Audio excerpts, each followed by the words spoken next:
स्वागत है आपके अपने YouTube चैनल विगी वाला कॉन्सेप्ट में। आज हम लोग डिस्कस करेंगे हमारा मोस्ट इम्पोर्टेंट टॉपिक जो है भारत की उत्तरी मैदान। देखिए दोस्तों, हम लोग कर रहे हैं भारत की भूगोलिक स्थिति, यानी कि भारत के भूगोल के बारे में पढ़ रहे हैं। और इसमें हमने ये देखा है कि भारत का जो निर्माण है या भारत में किस किस तरह के क्षेत्र पाए जाते हैं। तो भारत में सबसे पहले हमने डिस्कस किया था कि हिमालय यानी कि माउंटेन्स, जो कि उत्तरी भारत में जो पर्वतीय श्रृंखला है, और कुछ मध्य भारत की पर्वत श्रृंखलाएं भी थी। और भारत की, और मैं कहूँ कि भारत की पर्वत श्रृंखलाओं के बारे में पढ़ा। उसके बाद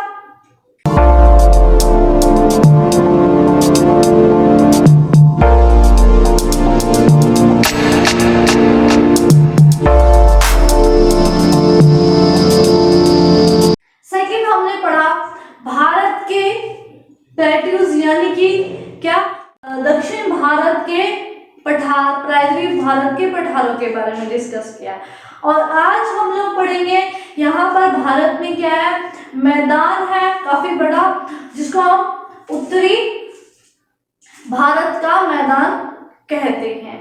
क्लियर है। और इसी के साथ साथ देखिए, उत्तर भारत में तो मैदान है ही, एज वेल एज जो प्रायद्वीप भारत है, दक्षिण भारत है, उसमें भी ये क्या है आपका मैदान तटीय मैदान पड़ता है। क्लियर है। तो आज हम लोग डिस्कस करेंगे जो हमारे भारत के मैदानी क्षेत्र हैं। क्लियर है। और ये समझ लीजिए कि जो भारत है वो भारत में किस तरह के क्षेत्र पाए जाते हैं। पर्वतीय क्षेत्र पाए जाते हैं, उसके साथ साथ प्लेटूज पाए जाते हैं, यानी कि पठार पाए जाते हैं। और कुछ जगह में मध्य भारत में या उत्तर भारत में कुछ जगह पे क्या है, बड़े बड़े विशाल मैदान भी पाए जाते हैं। आज हम मैदानों के बारे में डिस्कस करेंगे। तो हमारा जो टॉपिक है वो क्या है, उत्तर भारत के मैदान। उत्तर भारत के मैदान आज का ये जो है हमारा टॉपिक है। देखिए, जो मैदान है उनका निर्माण कैसे हुआ है। आप पर्वतों के बारे में पढ़ चुके हो और पठारों के बारे में पढ़ चुके हो कि इनकी उत्पत्ति कैसे हुई, इनका निर्माण कैसे हुआ। आज हम देखेंगे कि ये जो मैदान है भारत के, उनका निर्माण किस प्रकार हुआ। तो जो हमारे उत्तर में हिमालय पर्वत श्रृंखलाएं हैं, वहां से क्या कुछ नदियां बहती हैं। तो नदियां क्या करती हैं, जो वो बहती हैं अपने साथ कुछ जलोढ़ निक्षेप लाती हैं, यानी कि कुछ क्या है, पत्थर अपने साथ, जैसे पानी पर्वतों से निकल कर आता है तो क्या है, पत्थर अपने साथ लाएंगे, बड़े बड़े पत्थर लाएंगे, शिलालेख और मिट्टी, गारा, रेत, बजरी, ये क्या अपने साथ सारा के सारे ये अवसाद है, ये लेकर निकलती हैं नदियां। और ये क्या धीरे धीरे जैसे जैसे ये नदियां यहाँ से बहती गई और ये यहाँ पर इस जगह जमा होता गया, तो इसके जमा होने से क्या है, एक क्या है मैदानी इस तरह से सपाट क्षेत्र बनता गया। जैसे एक मिट्टी की परत, फिर दूसरी मिट्टी की, तीसरी मिट्टी की, इस तरह से क्या है परतें बनती गई, जिसको क्या कहा गया, मैदानी क्षेत्र कहा गया। क्लियर है। और उत्तर भारत का जो मैदान है, इसको एक्चुअली जो इसका निर्माण है वो किन किन नदियों की वजह से हुआ है, ज्यादातर सिंधु,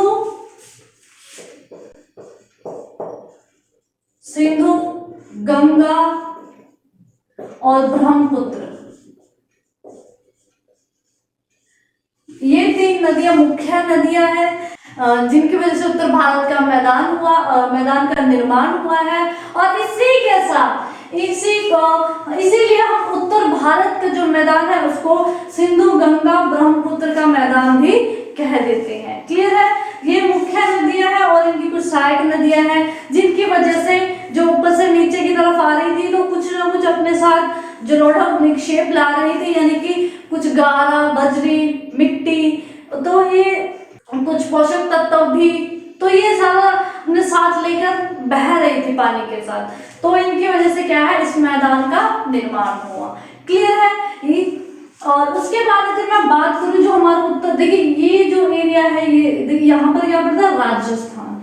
ये क्या है तो मैदानी क्षेत्र, लेकिन क्या है, मरुस्थलीय है। यहाँ पर क्या है, ज्यादा क्या है, रेत पाया जाता है ना। तो आपने पढ़ा भी होगा कि भारत का जो सबसे बड़ा मरुस्थलीय क्षेत्र है वो कौन सा था, कहाँ पड़ता है, राजस्थान में। तो जो हमारा राजस्थान का जो मैदान है वो किस तरह का, मरुस्थलीय क्षेत्र है। यहाँ पर सबसे ज्यादा रेतीले क्षेत्र पाए जाते हैं, शुष्क और अर्धशुष्क क्षेत्र। क्लियर है। और इसके बाद अगर मैं बात करूं हमारा जो उत्तरी विशाल मैदान है, इसकी ये अप्रोक्सीमेटली, देखिए यहाँ पर ऊपर क्या है, उत्तरी पर्वतमालाएं हैं, ठीक है, और नीचे क्या है, यहाँ पर ये इस तरह से क्या है हमारे, अगर मैं देखिए ये बात करूं तो यहाँ पर क्या पड़ते हैं, ये है हमारे कुछ प्लेट्यूज, यानी कि ये है हमारे पठार। तो उत्तरी पर्वत और दक्षिणी पठारों के बीच में जो मैदान है ये काफी बड़ा है। कहा जाता है कि ये अप्रोक्सीमेटली 7 लाख वर्ग किलोमीटर तक का, इससे भी अधिक तक का फैला हुआ क्षेत्र है। क्लियर है। और इसकी मैं अगर लंबाई की बात करूं, पूर्व से पश्चिम की बात करूं लंबाई की, तो ये है अप्रोक्सीमेटली 3200 किलोमीटर। क्लियर है, लंबाई है इसकी। और इसकी चौड़ाई की बात करूं, यानी कि उत्तर से दक्षिण की तरफ कितना फैला हुआ है, ये अप्रोक्सीमेटली 150 से 300 किलोमीटर तक ये क्या है, इसका फैलाव है, ये फैला हुआ है। क्लियर है। अब आपको ये बेसिक पता चल गया कि जो हमारा उत्तर भारत का जो मैदान है इसको क्या, सिंधु, गंगा और ब्रह्मपुत्र का मैदान भी कहा जाता है। इन्हीं के द्वारा लाए गए जो जलोढ़ निक्षेप है, के द्वारा लाई गई मिट्टी है, बजरी है या गार है, उसके द्वारा इसका निर्माण होता है। और ये अप्रोक्सीमेटली क्या है, 7 लाख वर्ग किलोमीटर से भी अधिक क्षेत्र में फैला हुआ क्षेत्र है और ज्यादातर जलोढ़ मिट्टी पाई जाती है यहाँ पर। और इसकी खास बात ये है कि ये कृषि के लिए काफी अच्छी या उपजाऊ मिट्टी होती है। क्लियर है। और इसी के साथ ये जो हमारा उत्तर भारत का विशाल मैदान है, इसको क्या किया गया, 3 भागों में बांटा गया है। इसको मैदान लिख देते हुए, इसका भी मैदान कहा जाता है ना, इसको क्या किया गया, 3 भागों में बांटा गया है। ध्यान से सुनेगा, काफी इंपॉर्टेंट है। 3 भागों में बांटा गया है। पहला है भाबर का मैदान। भाबर का मैदान उत्तरी भारत का जो मैदान है उसको 3 भागों में बांटा गया है, 3 पार्ट्स में डिवाइड किया गया है। पहला है भाबर का मैदान, सेकंड है तराई मैदान,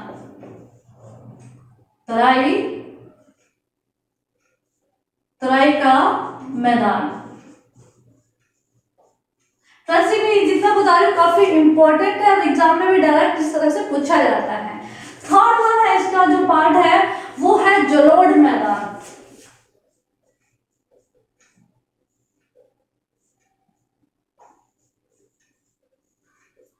और ये जो जलोढ़ मैदान है इसको आगे फर्दर 2 टाइप्स में डिवाइड किया गया है। फर्दर आगे 2 तरह से बांटा गया है। पहला है खादर और दूसरा है बांगर।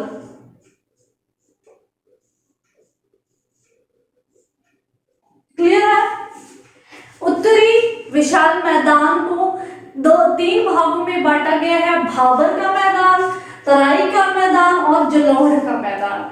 और आगे जलोढ़ के मैदान को आगे फर्दर 2 टाइप में बांटा गया है, खादर का मैदान और बांगर का मैदान। तो ये काफी इंपॉर्टेंट है, डायरेक्ट इससे क्वेश्चन पूछे जाते हैं।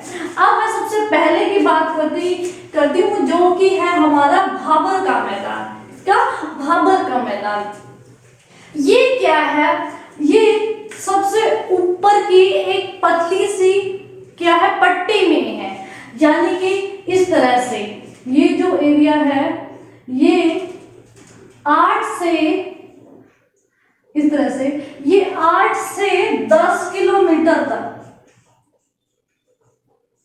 8 से 10 किलोमीटर तक एक पतली सी पट्टी है। 8 से 10 किलोमीटर की क्या है पतली सी पट्टी है।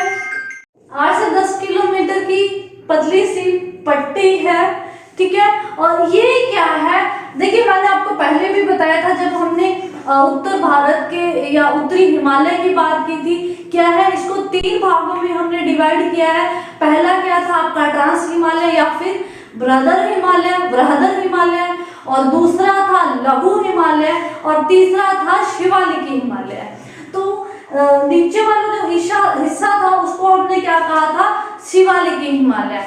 तो ये जो हमारा भाबर का मैदान है ये शिवालिकी हिमालय के क्या है समानांतर चलता है, ठीक है। जैसे यहाँ पर क्या है शिवालिकी पहाड़ियां सपोज करें तो ये क्या है उसके समांतर नीचे चलता है। और इसकी ये खास बात है, ये क्या है गिरिपाद, शिवालिकी के गिरिपाद क्षेत्र में के समांतर चलता है। गिरिपाद का मतलब क्या होता है कि जो पर्वतों का निचला हिस्सा होता है ना, पहाड़ों का जो निचला हिस्सा होता है इसको क्या कहा जाता है, गिरिपाद मैदान कहा जाता है। क्लियर है। तो ये भादर का मैदान यहाँ पर शिवालिकी के गिरिपाद मैदान के समांतर एक संकीर्ण सी पट्टी है जो कि 8 से 10 किलोमीटर के बीच में पड़ती है। ओके, और यहाँ पर क्या होगा दोस्तों इसके बारे में, जब देखिए पहाड़ियों से नदियां निकली वहां से, तो वो क्या है अपने साथ जैसे पानी का तेज बहाव आता है नदियों के साथ, तो वो अपने साथ क्या है कुछ बड़े बड़े शिलालेख यानी कि बड़े बड़े पत्थर लाने लगे। क्योंकि आप समझ सकते हो कि जब पानी का प्रेशर होता है तो वो कितनी तेज किसी भी चीज को काट कर निकल जाता है। तो यहाँ से बहुत तेजी से नदियां निकलने लगी, वो अपने साथ बड़े बड़े शिलालेख पत्थर बहाकर लाने लगी। जब यहाँ पे गिरिपाद मैदान में पहुंची, गिरिपाद मैदान में क्या है ढलान थोड़ी सी ऊंची, यानी कि पानी क्या है थोड़ा रुक जाता है। वहां से एक तीव्र ढलान से निकली और आगे आके थोड़ा सा गिरिपाद मैदान में थोड़ा सा रुक गया, और बड़े बड़े पत्थर क्या है वो अपने साथ ला रही थी तो वो रुक गए। तो यहाँ पर क्या है ये अपने साथ काफी बड़े बड़े पत्थरों को बहाकर लाती है, और यहीं पर भाबर के मैदान में ये पत्थर क्या है रुक जाते हैं, क्योंकि गिरिपाद मैदान है। गिरिपाद मैदान का मतलब क्या है थोड़े कम इस तरह ढलान के होते हैं, ऊंची ढलान के, और इसलिए क्या है वहां पर पानी भी कई बार यहाँ पर जो नदियां बहा ऊपर से ही बहकर निकल रही थी वो नदियां भी कई बार विलुप्त हो जाती है, यानी कि यहीं पर रुक जाती हैं, आगे उनको जाने का मौका नहीं मिलता, तो वो धरती में यहीं इस क्षेत्र में लुप्त हो जाती हैं। क्लियर है। ये है हमारा भाबर का मैदान। ओके, क्या समझे आप भाबर के मैदान में? ये क्या है शिवालिकी के गिरिपाद मैदान के समांतर चलती है और अपने साथ बड़े बड़े पत्थरों को और शिलालेखों को बहा कर लाते हैं, और यहीं पर क्या है कुछ नदियां विलुप्त हो जाती हैं, यानी कि गायब हो जाती है, धरती में समा जाती है। क्लियर है। इसके बाद जो एरिया है 10 से 20 किलोमीटर का, किसे 10 से 20 किलोमीटर का जो ये एरिया है इसको कहा गया तराई का मैदान। क्या कहा गया दोस्तों? तराई का मैदान। इस तरह से इसको कहा गया तराई का मैदान। 10 से 20 किलोमीटर तक फैला हुआ है ये तराई का मैदान। ओके, और इसमें क्या हुआ जब ये पानी वहां पर रुक गया, कहाँ? भादर के मैदान में, क्योंकि बड़े बड़े शिलालेख पत्थर आ रहे थे और गिरिपाद मैदान की वजह से वो पत्थर भी वहीं रुक गए, और कुछ नदियां भी क्या हो गई विलुप्त हो गई, यानी कि धरती में गुम हो गई। और वहां से क्या हुआ कि पानी थोड़ा सा आगे आकर धरती के नीचे से, पृथ्वी के नीचे से निकलते हुए काफी प्रेशर के साथ यहाँ पर तराई क्षेत्र में ये नदियां क्या है उभर कर निकलने लगी। ठीक है, तो तो ये जो नदियां भाबर के मैदान में विलुप्त हुई थी, तो वो नदियां कहाँ पर आके निकली, तराई के मैदान में निकली, और इसीलिए इसको क्या तराई का मैदान कहा जाता है। और कुछ नदियां ऐसे थी जहां पर उन्हें निकलने का मौका नहीं मिला, थोड़ा थोड़ा पानी क्या है रास्ता रहा, तो वहां पर क्या है आगे जो अगला मैदान था, इससे नीचे की जो भूमि थी, तराई क्षेत्र था, वो क्या हो गया, पानी जमा होता रहा, तो वो क्या दलदल सा बन गया। इसकी वजह से, दलदल होने की वजह से क्या वहां पर ना काफी प्रकार के जो कीट पतंगे पाए जाते हैं, रेंगने वाले जानवर पाए जाते हैं, तो रेंगने वाले जीव जंतु काफी हद तक पाए जाते हैं जहरीले। और ये जो है तराई का मैदान आपका, ये काफी धान की खेती के लिए काफी लाभदायक होता है। ओके, क्लियर है? तो ये है हमारा तराई का मैदान। उसके बाद नेक्स्ट चलते हैं, तो ये याद रखिए कि ये क्या है, 10 से 20 किलोमीटर तक फैला हुआ है। और जो नदियां भाबर के मैदान में विलुप्त हुई थी, वो कहाँ पे, तराई के मैदान में आकर निकलती है। ओके, और उसके बाद नेक्स्ट आता है जलोढ़ का मैदान। ये काफी बड़ा फैला हुआ है जलोढ़ का मैदान, नीचे जितना भी रह गया ये क्या है, का जलोढ़ का मैदान कहलाता है।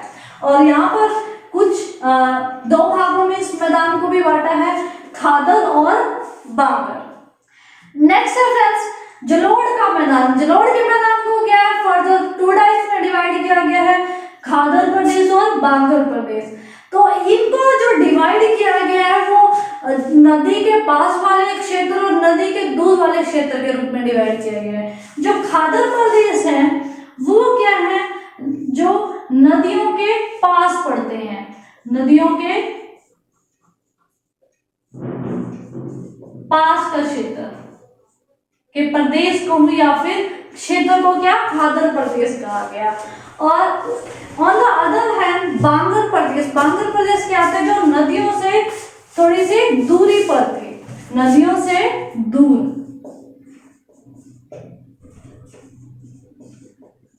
ये क्या थे क्षेत्र, प्रदेश, बांगर प्रदेश, जो कि नदियों से क्या थे, दूरी पर थे।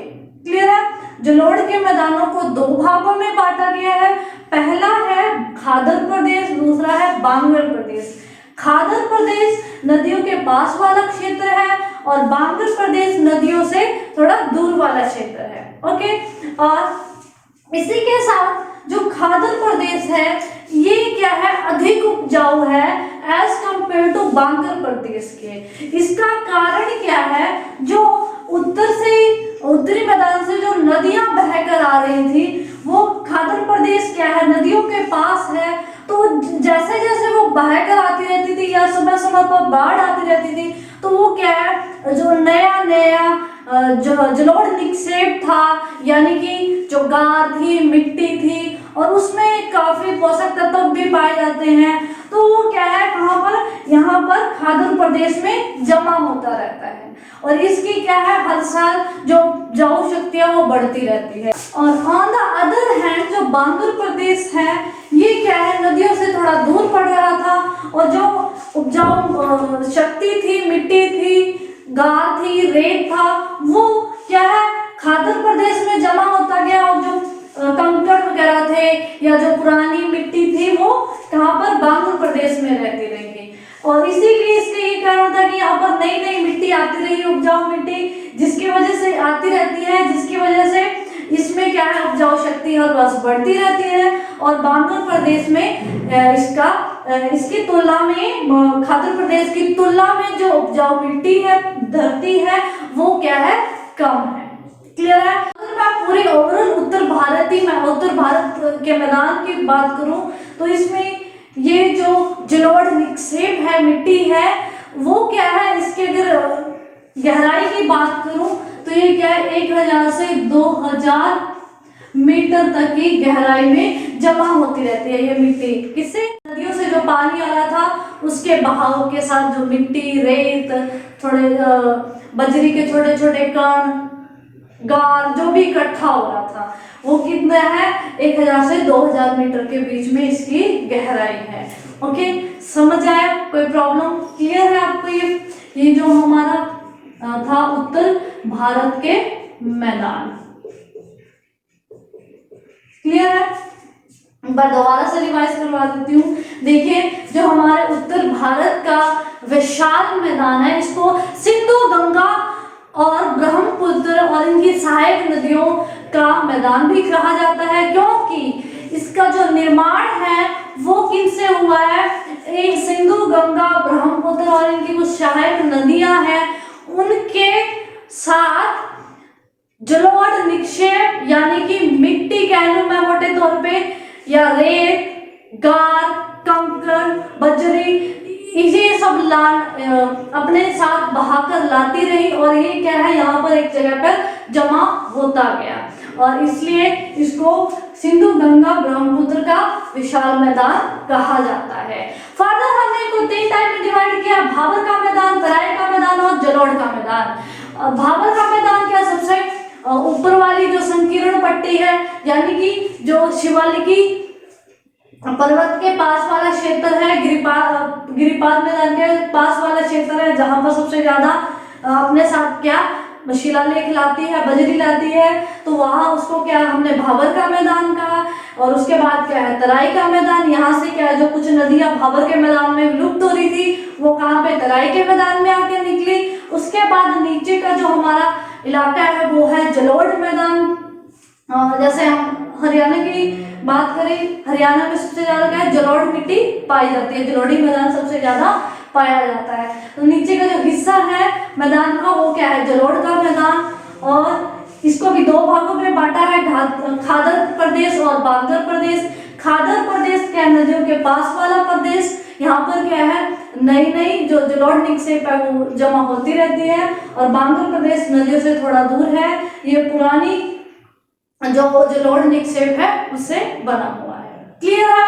कोई प्रॉब्लम इस टॉपिक में? अब हम बात करते हैं नीचे, जो हमारा नीचे का मैदान है, यानी कि तटीय मैदान है, पूर्वी घाट और पश्चिमी घाट। इसके बारे में भी हम लोग पढ़ चुके हैं। बीच में क्या पढ़ते हैं, हमारे पठार, बीच में क्या पढ़ते हैं, प्रायद्वीप भारत के पठार पढ़ते हैं यहाँ पर। और इसके साथ साथ पहले जब हमने पठार किए थे, मैंने तब भी इसके बारे में बताया था कि ये क्या है, पहले सारा क्या था, दक्षिण भारत में पठार थे, लेकिन यहाँ से कुछ नदियां निकल रही थी दक्षिण भारत में। ज्यादातर नदियां कहाँ पर, पूर्व की ओर बह रही थी, क्योंकि जो ढलान थी इनकी, जो ढलान है पठारों की वो क्या उत्तर पूर्व की तरफ है, इसलिए जो नदियां हैं ज्यादातर किस तरफ, पूर्व में बहती हैं, यानी कि बंगाल की खाड़ी में जाकर गिरती हैं। लेकिन कुछ नदियां सतपुड़ा रेंज की वजह से, कुछ नदियां क्या है, जैसे नर्मदा, ताप्ती, ये जो नदियां हैं ये क्या है, अरब सागर में गिरती हैं। तो इसकी वजह से क्या है, ये नदियां भी उत्तरी भारत की नदियों की तरह ये भी क्या है, अपने साथ इस तरह से निक्षेप लाती हैं, यानी कि कुछ ना कुछ मिट्टी पर्वतों पठारों को काट काट कर बजरी, रेत, गाद, ये सारा जो निक्षेप है ये अपने साथ अवसाद है वो लाती है, जिसके कारण यहाँ पर पहले क्या पठार था और साथ में क्या है, इधर बंगाल की खाड़ियां और इधर अरब सागर है। तो इसके क्या है, जमा होने के कारण ये क्या है, जो समुद्र है वो थोड़ा सा पीछे सरक गया, यानी कि ये मिट्टी नदियां इतनी बहाकर लाई अपने साथ, इतना रेत बहाकर लाई कि इस समुद्र को भी थोड़ा सा पीछे खिसकना पड़ गया। तो ये जो मैदान है इसका निर्माण इसी वजह से हुआ है। और ये जो आप पहले भी पढ़ चुके हो, इस साइड है जो अरब सागर की तरफ वो क्या है, पश्चिमी घाट का मैदान कह लो, पश्चिमी घाट कह लो या पश्चिमी घाट का मैदान कह लो। और जो पूर्व में है बंगाल की खाड़ी की तरफ, यहाँ पर कौन सा है आपका, पूर्वी घाट या पूर्वी मैदान का निर्माण हुआ है। कोई प्रॉब्लम? क्लियर है? काफी बड़े बड़े शहर हैं। क्लियर है? तो ये है दोस्तों हमारे जो भारत के मैदानी क्षेत्र थे। ओके, आई होप कि आपको अच्छे से समझ आ चुका होगा और आपने एंजॉय किया होगा। देखिए, इंटरेस्ट एक ऐसी चीज है, जब आप किसी चीज में ले लेते तो आपको एंजॉय आने लगता है। अगर इंटरेस्ट नहीं लेते तो आपको वो चीज प्रॉब्लम क्रिएट करती है, यानी कि आप उसमें एंजॉय कभी नहीं कर सकते। तो कोई भी आप सब्जेक्ट पढ़ रहे हो, सबसे पहले उस सब्जेक्ट के लिए इंटरेस्ट क्रिएट करो अपने अंदर। अगर इंटरेस्ट होगा किसी चीज को सीखने का तो वो चीज आपको बहुत इंजॉयबल लगेगी। अगर आपके सिर्फ आप मेंटली कैलकुलेट कर रहे हो, पेपर के लिए पढ़ना, दैट्स इट, थोड़ा सा करना है, अगर आप इंटरेस्ट के साथ नहीं कर रहे हो तो वो चीज आपको भार की तरह लगेगी, बहुत मुश्किल लगेगा उसको समझ भी मैं कहूँगी। अगर आप इंटरेस्ट के साथ पढ़ रहे हो तो वो चीज आपको 90% क्लियर हो जाएगी, 99% क्लियर हो जाएगी। अगर आप सिर्फ एग्जाम के इसलिए कर रहे हो, आपको इंटरेस्ट नहीं है, बस धक्काशाही में पढ़ रहे हो, तो मैं कहूँ आपको 10% भी बड़ी मुश्किल से क्लियर होगा। तो जब भी आप किसी भी टॉपिक को कर रहे हो तो उस टॉपिक को करने से पहले अपने अंदर इंटरेस्ट क्रिएट करो उस चीज के लिए, उस टॉपिक के लिए, जानने की इच्छा, अपनी जो उत्सुकता है इसको बढ़ाओ कि एक्चुअली क्या सिस्टम है, मुझे भी समझना है इस चीज को, मुझे भी एक्सप्लेन करना है कि किस तरह से क्या सिस्टम है मेरे भारत का, या मैं किसी और टॉपिक की बात करूँ तो जब भी आप पढ़ रहे हो बच्चों, सबसे पहले किसी भी चीज को पढ़ने से पहले क्या उस चीज को अच्छे से जानने की उत्सुकता अपने अंदर पैदा करें, उस चीज के लिए इंटरेस्ट, एक जुनून पैदा करें कि मुझे इसके बारे में सीखना है, मुझे इसके बारे में जानना है। तो दोस्तों बहुत अच्छे से आपकी जो दिमाग पे बिल्कुल भी बर्डन नहीं आएगा, आप उस चीज को एंजॉय करोगे, जैसे मूवीज को करते हो, जैसे सीरियल्स को करते हो। मूवीज या सीरियल्स की बात करो, उसमें भी आप क्या करते हो, उसके लिए इंटरेस्ट बनाते हो, है ना। जब इंटरेस्ट लेते हो तो वो स्टोरी बड़ी प्यारी लगती है, आप उसको देखने की इच्छुक होते हैं, उत्सुकता होती है आप में। जब आप उस स्टोरी में इंटरेस्ट नहीं लेते हो तो क्या है, आपको बोरिंग लगना स्टार्ट हो जाता है, स्टोरी समझ से बाहर हो जाती है। तो यही गेम है फ्रेंड्स पढ़ाई के लिए भी। अगर आप पढ़ाई में इंटरेस्ट ले रहे हो, उत्सुकता दिखा रहे हो उस चीज में, तो वो चीज आपको 99% क्लियर हो जाती है और माइंड पे बिल्कुल भी बर्डन नहीं पड़ता, आपके लिए एक एंजॉयबल थिंग हो जाती है। ओके, सो उम्मीद करती हूँ कि आप इस चीज को समझेंगे और कोई भी टॉपिक करने से पहले अपने मन में उसके लिए उत्सुकता जगाएंगे, अपने मन में इंटरेस्ट क्रिएट करेंगे उस चीज के लिए। और thank you so much for watching this video. अगर आप पहली बार आए हमारे चैनल पे तो सब्सक्राइब करना मत भूलिएगा और उसी के साथ बेल आइकन प्रेस करना मत भूलिएगा। लाइक कीजिएगा, शेयर कीजिएगा फ्रेंड सर्कल में भी, और कमेंट करना मत भूलिएगा। Thank you so much.